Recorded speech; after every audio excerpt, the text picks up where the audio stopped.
2, 3.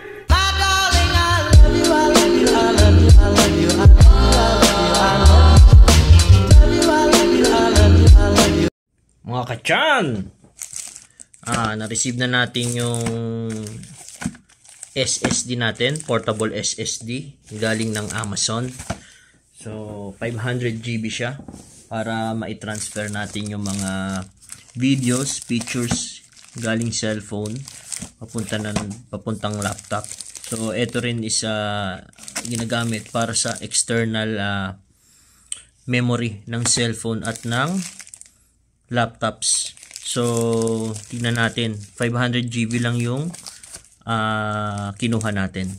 Ito medyo siya, mura, nasa 300 plus real. So buksan na natin mga kachan. Simulan na natin, pero syempre sprayan muna natin kasi parcel to kung sino-sino ang humawak hindi natin alam. Simulan natin bago natin buksan. Okay.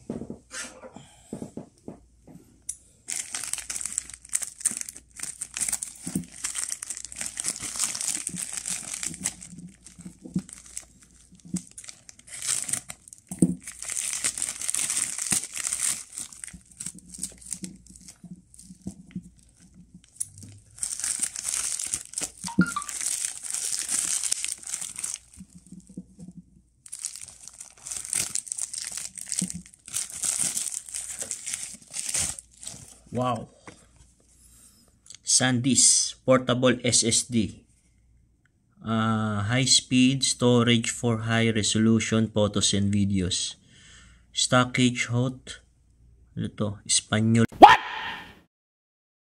What the fuck? So 500 GB siya. So water resistant SanDisk. So ayos na ayos. Good to go na tayo mag-store ng mga malalaking memory ng mga videos tsaka pictures. So wala natin. Ito na siya mga kachan. So sobrang liit. So sobrang liit niya. Saktong-sakto sa palad natin. Diba? Ganda to. Hindi na magdadala ng mga malalaking hard disk.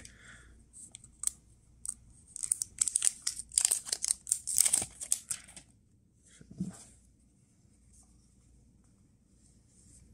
500 GB. Okay. So, ito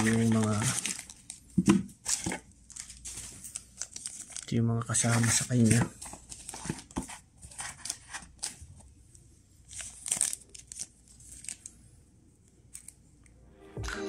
So type C. So pwede na sa rekta. Bukan natin sa cellphone.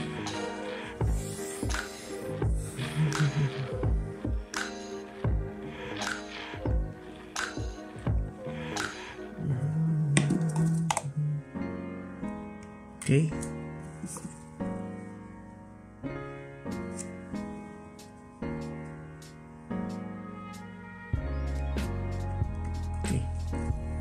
Yan siya.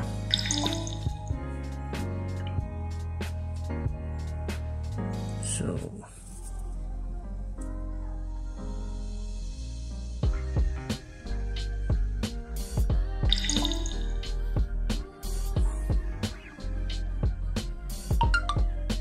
lobat na siya. So ganyan lang ang pagkakabit niyan.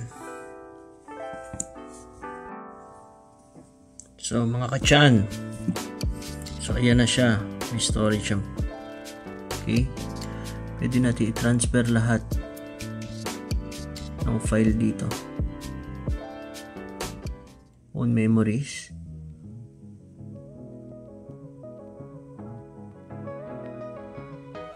So okay na siya.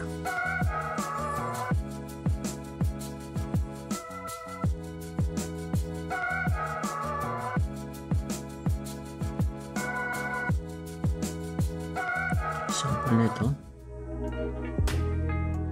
Move to SanDisk.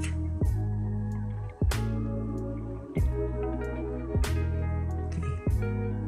So nabog na siya, mabilis.